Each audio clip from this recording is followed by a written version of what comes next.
বহরমপুরের সভা থেকে প্রাক্তন কংগ্রেস সাংসদ অধীর চৌধুরীকে উপদেশ বিজেপি নেতা সুকান্ত মজুমদারের। অধীর সেকুলারিজমের কথা বলতেন, পিছন থেকে ধাক্কা দিয়েছে সেকুলারিজম। কংগ্রেসেই থাকুন, আপনাকে বাঁচাবে না মুর্শিদাবাদের মানুষ, দাবি সুকান্তর। আর কি বললেন কেন্দ্রীয় শিক্ষা প্রতিমন্ত্রী? সে অধীরদা সেকুলারিজমের গল্প শোনাতেন,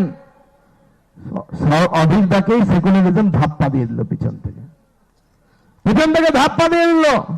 যে মুসলিম ভোটের জন্য অধীরদা ভাবতেন যে সমস্ত মুসলমান ভাইরা তাকে ভোট দেবে, যে ওখানে ইউসুফ পাঠান এসে দাঁড়ালো, অধীরদাকে ভুলে সনাম বেফাওয়া হয়ে গেল, সনাম অন্যদিকে চলে গেল।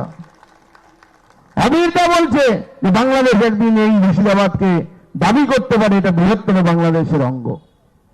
কেন অধীরদা এতদিন কেন বোঝেননি?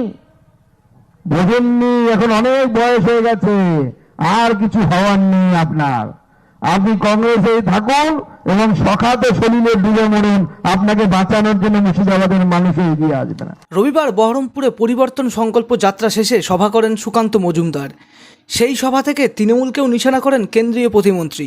আর বিভিন্ন জায়গায় মন্দিরের নামে কালচারাল সেন্টার করব, কোথাও মহাকাল সেন্টার, কোথাও জগন্নাথ সেন্টার।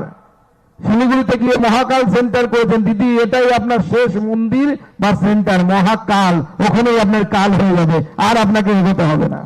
মাননীয় মুখ্যমন্ত্রী ফাইল চুরি করেন। এই ভারতবর্ষে অনেক মুখ্যমন্ত্রী চোর দেখেছি, ফাইল চোর মুখ্যমন্ত্রী আমরা দেখিনি।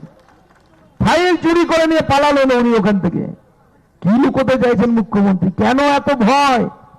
ভাবছেন ফাইল চুরি করে প্রমাণ লোপাট করে বেঁচে যাবেন? বাঁচবেন না। আদালতের দরবারে হয়তো বাঁচতে পারেন, জনতার দরবারে বাঁচবে না। ভোট যত এগিয়ে আসছে, মুর্শিদাবাদের রাজনীতির উত্তাপ ততই বাড়ছে। Bureau report, Madhyabanga news. Manmohini health care, স্বাস্থ্য সেবায় অটুট শ্রেষ্ঠত্বের শিরোপা। জেলায় প্রথম robotic knee replacement, cardiology with cath lab, neurosurgery, specialised trauma unit থেকে স্পাইন ট্রেন, একগুচ্ছ পরিষেবায় নিয়োজিত। Manmohini health care, quality care with personal touch, Baharampur শিল্প তালুক।